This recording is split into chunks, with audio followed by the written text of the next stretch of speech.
جی اب مرزا محمد سعید کا حلیہ بیان کیجیے کہ ان کا حلیہ کیسا تھا.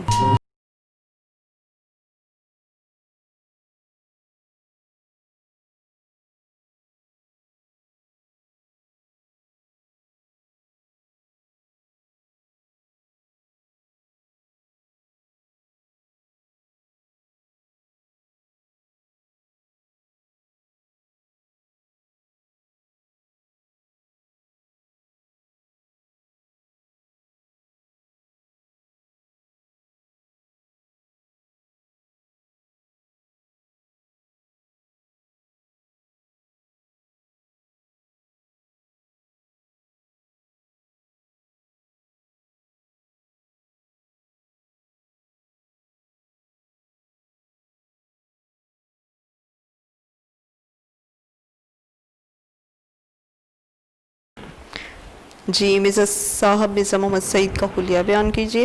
مرزا محمد سعید بظاہر علیل نظر نہیں آتے تھے. ایک ہراڈیل اجلا رنگ، کشادہ پیشانی، گھنی بہوؤں کے سائے میں بڑی بڑی روشن آنکھیں، رخساروں کی ہڈیاں ابری ہوئی، کتروا مونچھیں. ہنستے تو سامنے کے 2-4 دانت ٹوٹے ہوئے نظر آتے مگر برے نہیں لگتے تھے. ڈاڑھی ان کی منڈی ہوئی ہوتی تھی اور دان پان سے وہ آدمی معلوم ہوتے تھے. جی کلاس مرزا صاحب کے دونوں ناولوں کے نام تحریر کیجیے. تو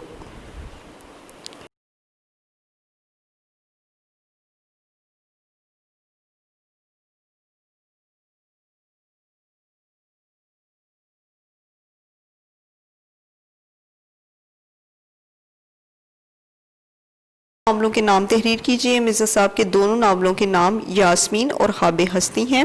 تو کلاس یہ تھے مرزا محمد سعید کے سوال و جواب. تو اب ہم جو ہے مرزا محمد سعید کے کچھ ایم سی کیوز کی طرف آتے ہیں. جی کلاس تو اب ہم جو ہے وہ اس کے ایم سی کیوز کریں گے. جی سوال نمبر 4 ہے اور یہ صفحہ نمبر 18 پہ ہے. سوال نمبر 4.